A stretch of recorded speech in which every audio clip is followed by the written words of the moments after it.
ಅಲ್ಪಸಂಖ್ಯಾತ ನಾಯಕರುಗಳ ಮೀಟಿಂಗ್ ಮಾಡಿದ ಸಂದರ್ಭದಲ್ಲಿ ಇವತ್ತು ರಿಜ್ವಾನ್ ಅರ್ಷದ್ ಅದನ್ನ ಎಲ್ಲ ಪತ್ರಕರ್ತರ ಮುಂದೆನೆ ಹೇಳಿದ್ದಾರೆ. ಜಮೀರ್ ಅಹಮದ್ ಖಾನ್ ಅವರು ಒಪ್ಕೊಂಡಿದ್ರು ಈ ಅಭ್ಯರ್ಥಿಯನ್ನ ಅಂತ. ಒಪ್ಪಿಕೊಂಡ ಆದ ನಂತರದಲ್ಲಿ ಪಕ್ಷದ ಪರವಾಗಿ ಕೆಲಸ ಮಾಡ್ಬೇಕಾಗತ್ತೆ. ಆ ಪಕ್ಷದ ವಿರುದ್ಧ ಯಾಕೆ ಕೆಲಸ ಮಾಡಿದಾರ ಇಲ್ಲ ಅಂತ ಗೊತ್ತಿಲ್ಲ. ಅಂದ್ರೆ ಇವರ ಆರೋಪ ಪರೋಕ್ಷವಾಗಿ ನೋಡಿದ್ರೆ ಹಾಗನ್ಸತ್ತೆ.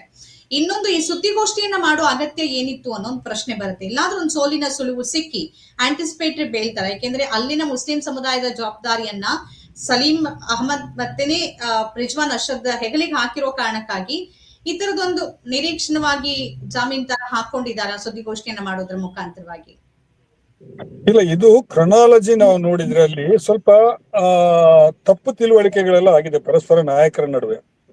ಈಗ ಏನಾಯ್ತು, ಟಿಕೆಟ್ ಕೊಡೋದಿಲ್ಲ, ಶಾಮನೂರ್ ಅವರ ಕುಟುಂಬಕ್ಕೆ ಟಿಕೆಟ್ ಕೊಡೋದಂತ ನಿರ್ಧಾರ ಆಯ್ತು. ಅದೆಲ್ಲ ಆದ್ಮೇಲೆ ಪಕ್ಷದ ಕಾರ್ಯಕರ್ತರ ನಡುವೆ ಮಲ್ಲಿಕಾರ್ಜುನ್ ಅವರು ಮಾತಾಡ್ಬೇಕಾದ್ರೆ ಒಂದು ಮಾತನ್ನ ಹೇಳಿದ್ರು ಅನ್ನೋದು ಪ್ರಚಾರ ಆಯ್ತು. ಅದು ನನಗೆ ಸತ್ಯವೋ ಸುಳ್ಳೋ ಗೊತ್ತಿಲ್ಲ, ಆದ್ರೆ ಅಲ್ಲಿ ಯಾರನ್ನ ಕೇಳಿದ್ರು ಆ ಮಾತು ಬರ್ತಾ ಇತ್ತು ಎಲ್ಲರ ಕಡೆಯಿಂದ. ಈ ತರ ಹೇಳಿದ್ರು ಮಲ್ಲಿಕಾರ್ಜುನ್ ಅವರು, ಏನ್ ಜಮೀರ್ ಖಾನ್ ಬರ್ಲಿಲ್ಲ ಅಂದ್ರೆ ನಾವು ಗೆಲ್ತೀವಿ, ನಾವು ಅದೇನು ಬರ್ಬೇಕಾದ ಅಗತ್ಯ ಇಲ್ಲ ಅನ್ನುವಂತ ಮಾತನ್ನ ಹೇಳಿದ್ರು ಅಂತ. ಆಮೇಲೆ ಅಲ್ಲಿ ಅಬ್ದುಲ್ ಜಬ್ಬಾರ್ ಅವರು ಟಿಕೆಟ್ ಕೇಳಿದ್ರು. ಅವರು ಹಿರಿಯ ನಾಯಕರು, ಸ್ಥಳೀಯವಾಗಿ 3 ಇದು MLC ಆಗಿರೋರವರು. ಆವಾಗ ಅಲ್ಲಿ ಏನಾಯ್ತು, ಈಗ ಜಬ್ಬಾರ್ ಅವರು ಕೂಡ ಹೇಳಿದ್ರು, ನನ್ನ ಅಗತ್ಯ ಇಲ್ಲ ಅಂತ ಹೇಳಿ ಕಾಣಿಸುತ್ತೆ, ನನ್ನ ಒಂದು ಮಾತು ಕೇಳಲಿಲ್ಲ, ಚುನಾವಣೆ ಪ್ರಚಾರಕ್ಕೆ ಬನ್ನಿ ಅಂತ ಕರೀಲಿಲ್ಲ ಅನ್ನುವಂಥದ್ದು ಮಾತನ್ನ ಅಬ್ದುಲ್ ಜಬ್ಬಾರ್ ಅವರು ಕೂಡ ಹೇಳಿದ್ರು. ಜಮೀರ್ ಅವರು ಆಯ್ತು ನನ್ನ ಅಗತ್ಯ ಇರ್ಲಿಲ್ಲ ಅಂತ ಹೇಳಿದ್ರೆ ನಾನಿರ್ಬೇಕು ಅಂತ ಹೊರಟೋದ್ರು ಅವರು. ಅಂದ್ರೆ ಸ್ವಯಂ ಕೃತಾಪರಾಧ ಅಲ್ಲಿ. ಈಗ ನಿಮಗೆ ಅಷ್ಟು ಪ್ರಬಲ ಪ್ರತಿಸ್ಪರ್ಧೆ ಇದ್ದಾಗ ಒಬ್ಬ ಅಭ್ಯರ್ಥಿಯ ಸಲುವಾಗಿ ನೀವೇನ್ ಮಾಡ್ಬೇಕು ಅಂತ ಹೇಳಿದ್ರೆ ಎಲ್ಲರನ್ನು ವಿಶ್ವಾಸಕ್ಕೆ ತಗೋಬೇಕಲ್ವಾ. ಇವರೇ ಇನ್ನಷ್ಟು ಪರಿಸ್ಥಿತಿಯನ್ನು ಹಾಳು ಮಾಡಿದ್ರು ಅಂತ ಹೇಳಿ ನನಗೆ ಕಾಣಿಸ್ತದಲ್ಲಿ. ಅಂದ್ರೆ ಏನ್ ಘಟನೆಗಳ ಕ್ರೊನಾಲಜಿ ನಡೆಯಿತು ಅದ್ರ ಪ್ರಕಾರ ಕಾಣಿಸ್ತಾ ಇದೆ.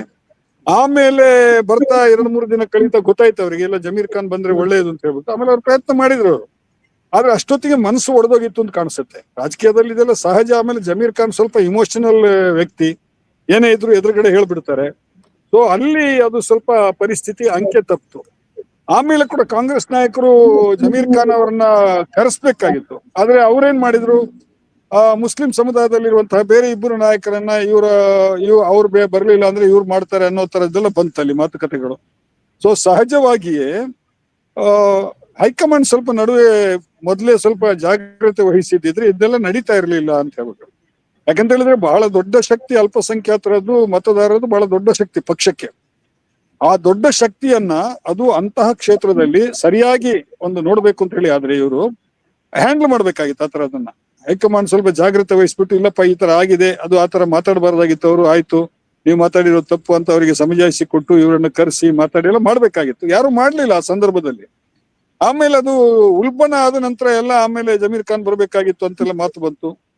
ಆಯ್ತು, ಜಮೀರ್ ಖಾನ್ ಬರ್ಲಿಲ್ಲ, ಕೇರಳದಲ್ಲಿ ಕೂತ್ಕೊಂಡಿದ್ರು ಬಹಳ ಹೊತ್ತು. ಅಂದ್ರೆ ಅವರಿಗೆ ಹೈಕಮಾಂಡ್ ಅಲ್ಲಿ ಜವಾಬ್ದಾರಿ ವಹಿಸಿತ್ತು, ಅಲ್ಲಿದ್ರು. ಅಬ್ದುಲ್ ಜಬ್ಬಾರ್ ಅಲ್ಲೇ ಇದ್ರಲ್ಲ ದಾವಣಗೆರೆನಲ್ಲಿ. ಅಬ್ದುಲ್ ಜಬ್ಬಾರ್ ಅವ್ರನ್ನ ವಿಶ್ವಾಸಕ್ಕೆ ತಗೋಬಹುದಾಗಿತ್ತಲ್ವಾ. ಅಂದ್ರೆ ಇದು ಏನಾಯ್ತು, ಎರಡೂ ಕಡೆ ಒಂದು ಮಿಸ್ಟ್ರಸ್ಟ್ ಸ್ಟಾರ್ಟ್ ಆಗ್ಬಿಡ್ತದೆ.